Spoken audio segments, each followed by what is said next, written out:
राहुल गांधी जी से इतना डर क्यों है? डर किस बात की? और कौन सी ऐसी जल्दीबाजी हो गई कि 24 घंटा के पहले आपने सदस्यता खत्म कर दी? तेजस्वी जी 2024 में मोदी जी आ गए न तो ड्राइविंग सीट तो छोड़िए, खलासी के सीट पर भी बैठने के लायक नहीं रहने देगा। लालू यादव को गाली देना, किसी को गाली देने से ही उनकी ब्रांडिंग होती है और मार्केटिंग बचता है। दुकानदारी उनकी अब उसी से चल रही है। अच्छा, मुझको एक बात बताइए, मैं बार बार कल भी कहा हूँ, सो कौन सा हमला चीन और पाकिस्तान का हो रहा था?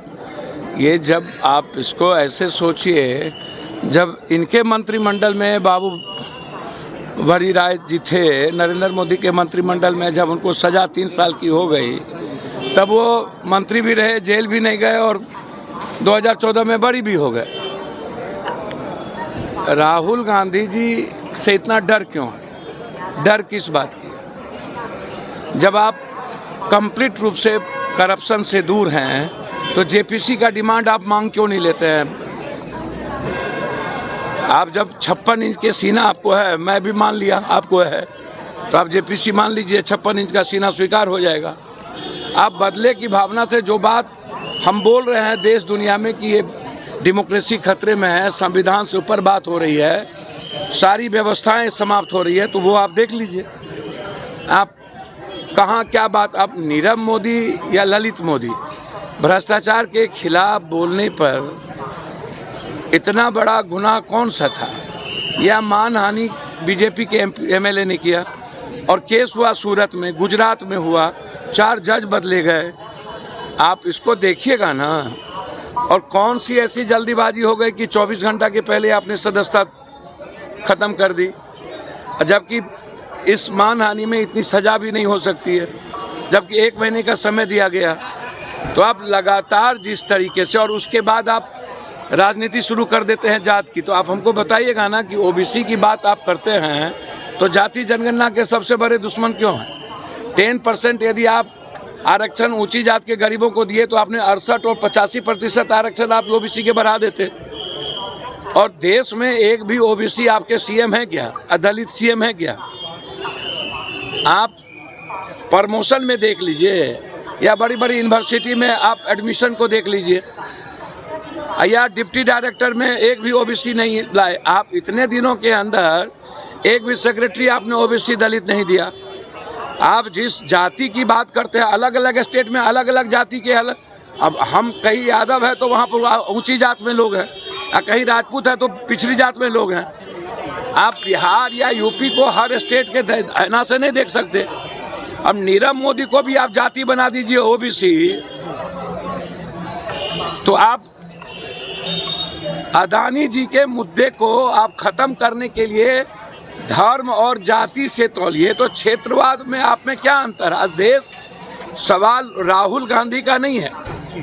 अरविंद केजरीवाल ने साफ कहा कि पीएम कौन बनेंगे, किस पार्टी का होगा, अब ये मुद्दा नहीं है। अब मुद्दा है देश, मुद्दा है संविधान, मुद्दा है लोकतंत्र। ममता जी भी ने यही कही, अखिलेश जी ने भी यही कहा।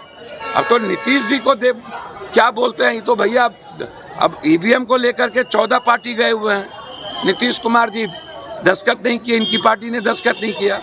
यहाँ जब सब कंसोल होकर के एक साथ इस डेमोक्रेसी सेव करने के लिए निकले तो जदयू नहीं निकल पाई। तो नीतीश कुमार जी से और तेजस्वी जी से आग्रह करेंगे हम, अहंकार को हटाइए, ख़त्म करने की ज़रूरत है। अहंकार से अब ये देश नहीं बचेगा। वो बोलते हैं कि ड्राइविंग सीट पर जो जहाँ क्षेत्रीय पार्टी है उसको दीजिए। तेजस्वी जी 2024 में मोदी जी आ गए न तो ड्राइविंग सीट तो छोड़िए, खलासी के सीट पर भी बैठने के लायक नहीं रहने देगा। पहले ये सोचिए, ये जो ड्राइविंग सीट कर रहे हैं ना, इस गलतफहमी में मत रहिए। पहले एक होइए और बचाइए इस डेमोक्रेसी को, दलितों को, कमजोर तबके के लोगों को आप बचाइए, महंगाई पर बचाइए, आप फार्मर्स को। बात यहाँ करिए, बात करिए कि क्या एजुकेशन सिस्टम बचेगा कि नहीं, क्या ओबीसी एजुकेशन में जा पाएंगे कि नहीं, नौकरी मिलेगा कि नहीं, बात आप यहाँ करिए।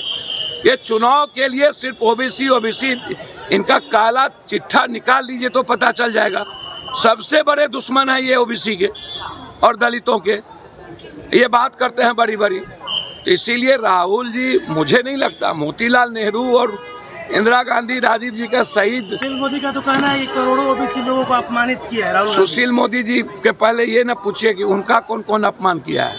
आप इनको पूछिए, यहाँ जो मंत्री थे पटना साहब के, क्या नाम वो बोल, रविशंकर, उनको क्यों मंत्रिमंडल से हटाया? और सुशील मोदी को बीजेपी तवज्जो क्यों नहीं देती है? इनको ये पूछिए, नीरव मोदी और ललित मोदी कौन जात है जहाँ पर वो हैं? वो बेईमान नहीं है, वो भ्रष्टाचारी नहीं है, वो भगोरे नहीं है। ये भ्रष्टाचार और करप्शन को प्रोटेक्ट करने के लिए जाति धर्म का आड़ क्यों लेते हैं? पहले आप उनसे ये पूछिए। और दूसरा चीज आप उनसे यह पूछिए, सुशील मोदी जी से बहुत क्लियर, कि जाति जनगणना का सपोर्ट कर रहे हैं और आरक्षण 68% करेंगे, अब महिला आरक्षण भी लाएंगे। पहले आप इनसे, और वाल्मीकि और संत रविदास का तस्वीर अयोध्या में लगेगा, इनसे ये पूछिए। सुशील मोदी जी क्या बोल रहे हैं? उनको लालू यादव को गाली देना, किसी को गाली देने से ही उनकी ब्रांडिंग होती है और मार्केटिंग बचता है। दुकानदारी उनकी अब उसी से चल रही है। इसीलिए बेफिक्र रहिए। मैं इतना समझता हूं कि कांग्रेस एक ऐसी पार्टी है, ना वो डरेगी, ना मरने से डरते हैं। राहुल गांधी के बारे में दुनिया को पता है, उन्होंने नोटबंदी पर सवाल किया, आज वही हुआ। जीएसटी पर किया, वही हुआ। फार्मर्स पर किया, वही हुआ। मोदी के सवाल उठाए, वही हुआ। आप बेरोजगारी पर सवाल उठाया, वही हुआ। जिन मुद्दों पर राहुल गांधी ने सवाल उठाया, जवाब आप उसका दीजिएगा ना। महंगाई पर, फार्मर्स का क्या हुआ? आपने लाया मंडी सिस्टम, जिसके चलते आप चुनाव जीत गए। आप लाए बेरोजगारी पर कोई चर्चा? मोदी पर आप कोई बात लाते हैं अदानी पर, तो अदानी जी पर आप बात करिए। अब देश को कहाँ कहाँ रिस्पेक्ट किए, उस पर बात करिए। तो सुशील मोदी जी, बात करिए तर्क की।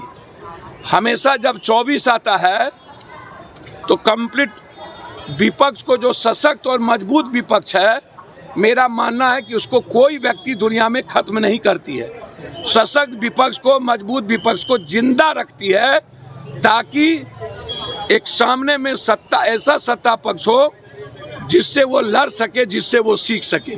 इन्होंने दुनिया के इतिहास को नया इतिहास गढ़ा है कि मजबूत और नंबर 1 विपक्ष को इन्होंने खत्म करने का प्रयास किया। Thank you.